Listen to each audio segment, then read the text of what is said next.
ఈ కాలంలో కేవలం ఎక్స్పోజ్ చేస్తేనే ఫేమ్ అవుతారు అని చాలా మంది అనుకుంటున్నారు. కానీ వాటన్నిటికీ భిన్నంగా ఒక అమ్మాయి తనదైన శైలిలో వీడియోలు చేసుకుంటూ చాలా మంది ఫాలోవర్స్ ని సంపాదించుకుంది. తన అచ్చమైన స్వచ్ఛమైన వీడియోలతో చాలా మంది అభిమానుల్ని సొంతం చేసుకుని అలాగే తెలుగుదనం ఉట్టిపడేలా ఆ అమ్మాయి కనిపిస్తూ ఉంటుంది. తనే మరెవరో కాదు ఈఆర్ యామిని. సో ఇప్పుడైతే మన ముందున్నారో ఒకసారి అయితే తనతో మాట్లాడేద్దాం. నమస్తే యామిని. నమస్తే. ఎలా ఉన్నావు? బాగున్నా. మీరెలా ఉన్నారు? చాలా బాగున్నాను నేను. Firstly congratulations. అంటే కంగ్రాచ్యులేషన్స్ అని ఎందుకు అంటున్నాను అంటే, చాలా మంది వీడియోస్ చేస్తూ ఉంటారు నిజం చెప్పాలి అంటే. వాళ్ళకి తగ్గ ఫేమ్ వాళ్ళకి గూడా ఉంటుంది. బట్ నీకున్న ఫేమ్ అనేది చాలా డిఫరెంట్. చాలా జెన్యూన్‌గా వాళ్ళంతట వాళ్ళు ఇలాంటి ఒక అమ్మాయి మా ఇంట్లో ఉంటుంది. మా ఇంటి పిల్ల అనుకునే ఒక అభిమానాన్ని సొంతం చేసుకున్నావు అందుకు. Thank you so much. Firstly నీ పేరులో ఈఆర్ అని ఉంటుంది కదా! అంటే ఈఆర్ అనేది ఏంటో తెలుసుకోవచ్చా? ఈఆర్ అంటే మా ఇంటి పేరు, మా డాడీ పేరు అన్నమాట. ఆ! ఈ అంటే ఈ ఊరి, హ్మ్. ఆర్ అంటే రెడ్డయ్య. మా డాడీకి అంతా ఈఆర్ అనేసి పిలుస్తారు. హ్మ్. సో నేను ఈ ఊరి యామినిని కాస్త ఈఆర్ యామిని అనేసి పెట్టుకున్నాను. జనరల్‌గా అమ్మాయిలు ఎవరైనా నాన్న పేరుని వెనక పెట్టుకుంటారు గదా! నువ్వు ముందు పెట్టుకున్నావు. దానికేమన్నా రీజన్ ఉందా? అదే నేమ్ ముందే పెట్టుకునేవాళ్ళు. హ్మ్. ఇప్పుడే ఫ్యాషన్‌గా తర్వాత పెట్టుకుంటున్నారు. హ్మ్. సో నేను చూసినంత వరకైతే ముందే అన్నమాట. ఓకే. అసలు ఎక్కడి నుంచి ఒక యూట్యూబర్‌గా నీ జర్నీ స్టార్ట్ అయింది? 2022 2022 ఆల్‌మోస్ట్ ఒక 2 ఇయర్స్ అంతే కదా! 2 ఇయర్స్ కూడా ఇంకా కంప్లీట్ అయిపోయింది. అయిపోయింది. ఓకే. 2022 ఎందుకన్నానంటే అప్పుడే నేను ఎక్కువ అందరికీ తెలిసానన్నమాట. బేసిక్‌గా నేను స్టార్ట్ చేసింది 2021. 21లో స్టార్ట్ 21. చేసావు. ఓకే. 2022కి నాకు యూట్యూబ్ నుండి చాలా మంచి ఫ్యామిలీ అయితే వచ్చింది. హ్మ్. సో వీడియోస్ అయితే ఒక 2018 అప్పటి నుండి చేసుకున్నాను. ఓకే. దగ్గర 2018 నుంచి వీడియోస్ చేస్తున్నావు. 2 ఇయర్స్ 3 ఇయర్స్ వరకు కూడా నేను ఎక్కడ ఒక్క వీడియో కూడా పోస్ట్ చేయలేదన్నమాట. ఎందుకలా? జస్ట్ ఇంట్రెస్ట్ మాత్రమే. చిన్నప్పటి నుండి డాన్స్ ఇంట్రెస్ట్. హ్మ్. సో స్కూల్ వరకు 10th క్లాస్ అయిపోయేంత వరకు డాన్స్ నేర్చుకున్నాను. హ్మ్. తర్వాత అప్పుడప్పుడే డబ్ స్మాష్, టిక్ టాక్ ఇవి వచ్చాయి. వచ్చేటప్పటికి నేను చేసుకునేదాన్ని. అంటే హ్మ్. పోస్ట్ చేయాలి అనే థాట్ అయితే లేదనమాట ఎప్పుడు. హ్మ్. నా కోసం నేను చేసుకునేదాన్ని. హ్మ్. దాంట్లో కొంచెం మంచిగా అనిపిస్తే మా మమ్మీ డాడీకి పంపించేదాన్ని. హ్మ్. అన్నీ చూపిన కూడా నేనే పెట్టుకుంటా అనమాట. హ్మ్. అయితే అలా అలా ఒక చాలా వీడియోస్ అయ్యాయి. 3 ఇయర్స్ అంటే ఎన్ని వీడియోస్ అయ్యాయి హ్మ్. అంటే ఫ్రీ ఉన్నప్పుడు మాత్రమే టైం పాస్ కోసం. ఇప్పుడు అందరు టీవీ చూస్తారు, యూట్యూబ్ చూస్తారు, హ్మ్.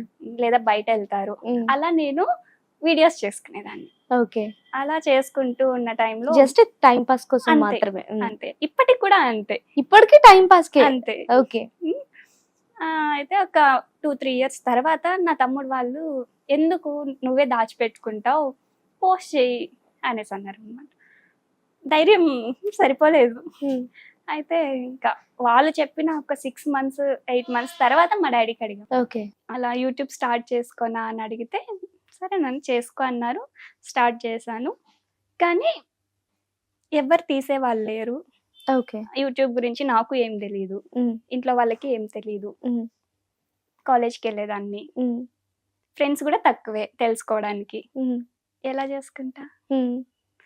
అలా మెల్లిమెల్లిగా నేను చేసుకున్న ఉన్న వీడియోస్‌నే ఒక్కొక్కటి పోస్ట్ చేసుకుంటూ వచ్చాను. వచ్చిన తర్వాత ఇన్‌స్టా లేదు నాకు. ఓకే. ఇన్‌స్టా లేదు. నా తమ్ముడు ఇన్‌స్టాగ్రామ్ పెట్టుకో, యూట్యూబ్‌కి నీకు ఫాలో అప్ చేసుకోవడానికి బావుంటుంది అని చెప్పి ఒక 4-5 మంత్స్‌కి ఇన్‌స్టాగ్రామ్ పెట్టుకున్నాం. చాలా త్వరగా రీచ్ వచ్చింది ఇన్‌స్టాగ్రామ్‌లో. ఇన్‌స్టాగ్రామ్‌లో. హ్మ్. వచ్చింది. చాలా ఆఫర్స్ వచ్చాయి. హ్మ్. సాంగ్స్, ఫోక్ సాంగ్స్ ఉంటాయి కదా! చాలా వచ్చాయి. అప్పుడు చాలా మందిని చూసి ఒక్క చోట మా డాడీకి అడిగాం. హ్మ్. ఇట్లా సాంగ్ అంటే మా డాడీ కొద్ది రోజులు ఆలోచించారు. 2-3 మంత్స్ వాళ్ళకి మేమేం చెప్పలేదన్నమాట. హ్మ్. తర్వాత ఓకే. ఎళ్లి చేసుకోరమ్మన్నారు. 2 డేసే గదా అని చెప్పి. అప్పుడు చుట్టుపక్కల వాళ్ళు ఉంటారు గదా! హ్మ్. ఎందుకు చదువుకునే టైంలో ఇవంతా అనేసి అన్నారనమాట. అప్పుడు చెప్పాం మా డాడీకి. హ్మ్. మీకు హార్ట్‌ఫుల్‌గా ఓకే అయితేనే చేద్దాం. హ్మ్. లేకపోతే లేదు. హ్మ్. హ్మ్. మా డాడీ ఏం చెప్పారు తెలుసా? మీకేది ఇష్టమో అదే చేయండి అనేసి అన్నారు. హ్మ్. చెప్పాం. 4, 5 ఇయర్స్ తర్వాత అయినా పెళ్లి చేయాలి గదా!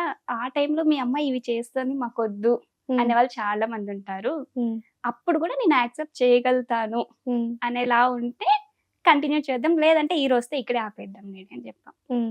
మా డ్యాడీ ఏం చెప్పారు తెలుసా? ఏం చెప్పుంటారు చెప్పండి? నా కూతురు మీద నాకు నమ్మకం ఉంది అని.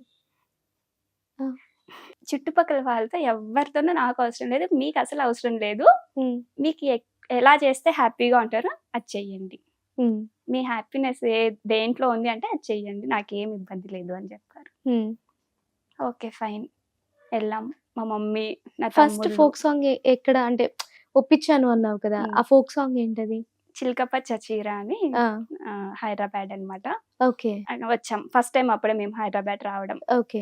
మా మమ్మీ, నా తమ్ముళ్ళిద్దరు, మా మావయ్య 5 మెంబర్స్ వచ్చాం. హ్మ్. ఎవరైనా గానీ షూట్ అంటే చేసేవాళ్ళు, వాళ్ళతో పాటు ఇంకొకరు వస్తారు. హ్మ్. మేము ఫ్యామిలీ టూర్ లాగా వచ్చాం. హ్మ్. ఇంకా మంచిగా చేసుకున్నాం. చాలా మంచి ఎక్స్‌పీరియన్స్ అనమాట నాకది. హ్మ్. ఒక 2, 3 డేస్ గ్యాప్‌లోనే ఇంకో సాంగ్ గూడా చేసాం. హ్మ్.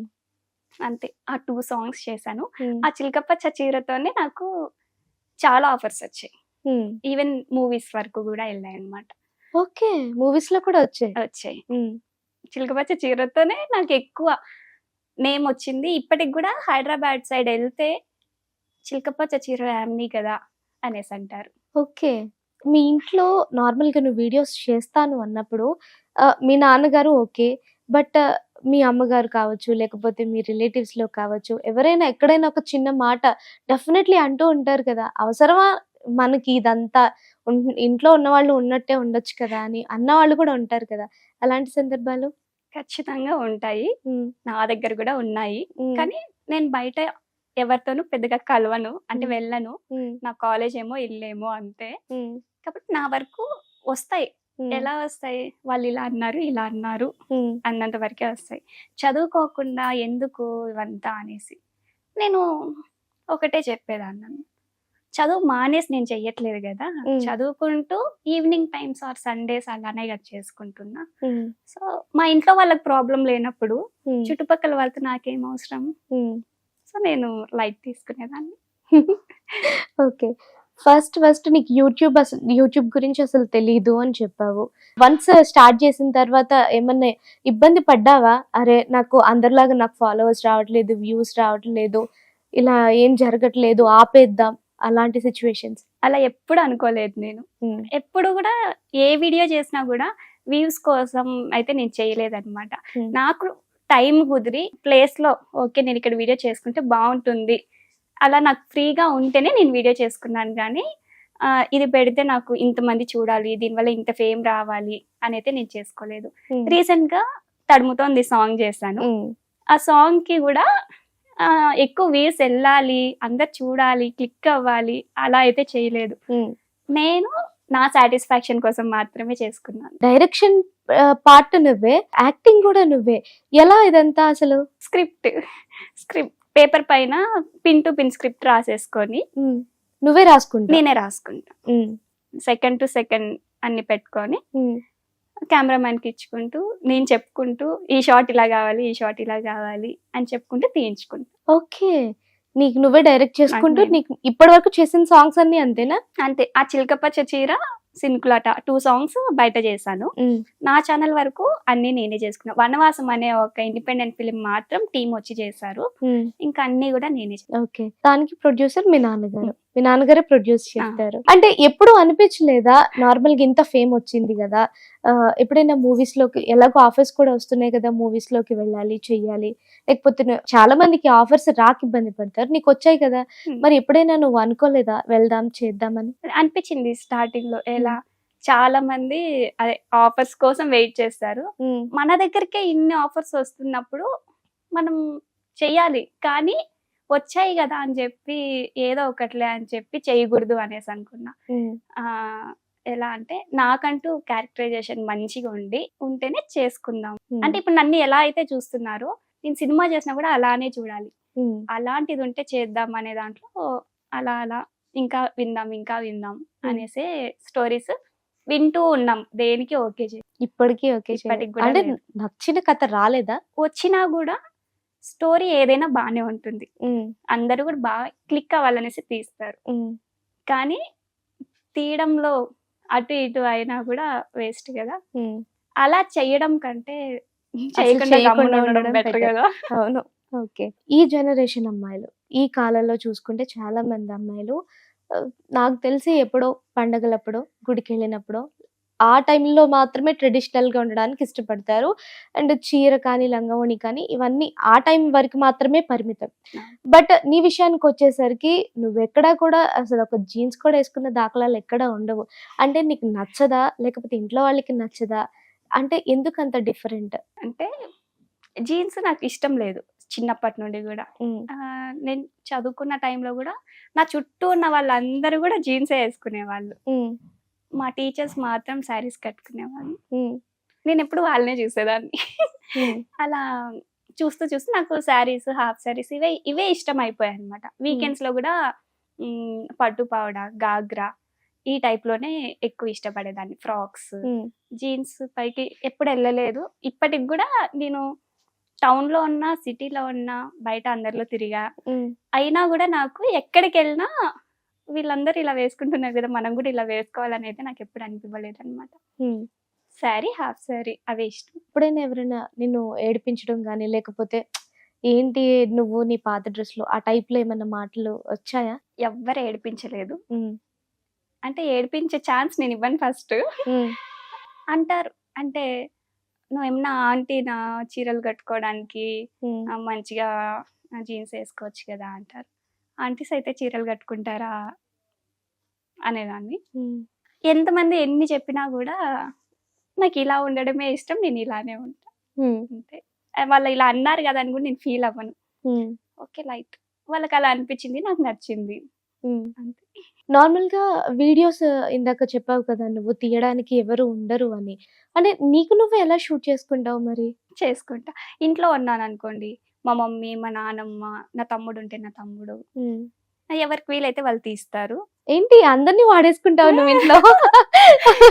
ఇంక ఎవ్వరు లేరు అన్నప్పుడు స్టాండ్ పెట్టుకొని తీసుకుంటా. స్టాండ్ పెట్టుకుంటావు. స్టాండ్ పెట్టుకుంటా, హ్మ్.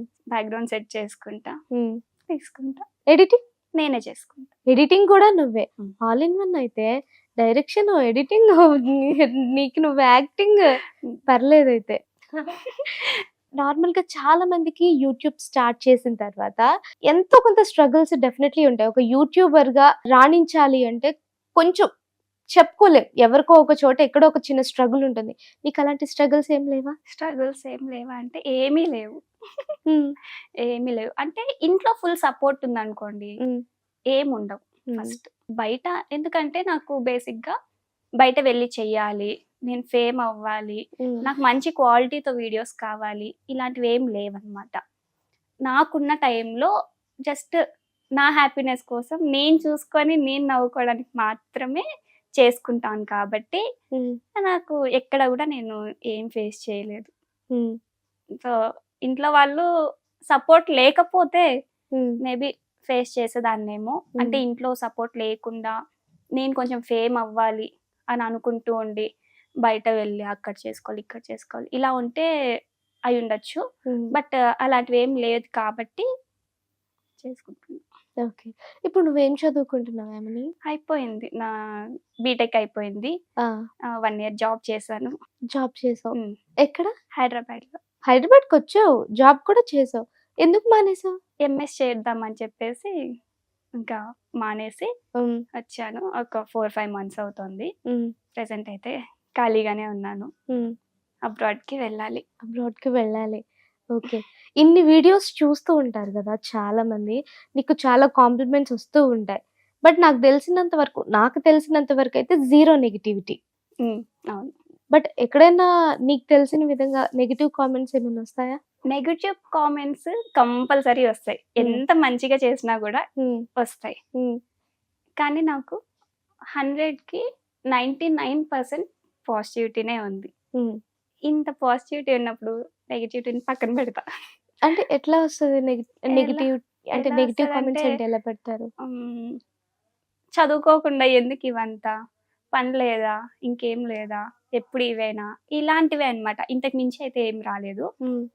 అవి గూడా నేను రెస్పాండ్ అవ్వాలనుకోను అనమాట. జస్ట్ లైట్ తీసుకుంటా. ఎందుకంటే నాకు తెలుసు నేను చదువుకున్నా, నాకు ఒక గ్రాడ్యుయేషన్ ఉంది, జాబ్ చేసా.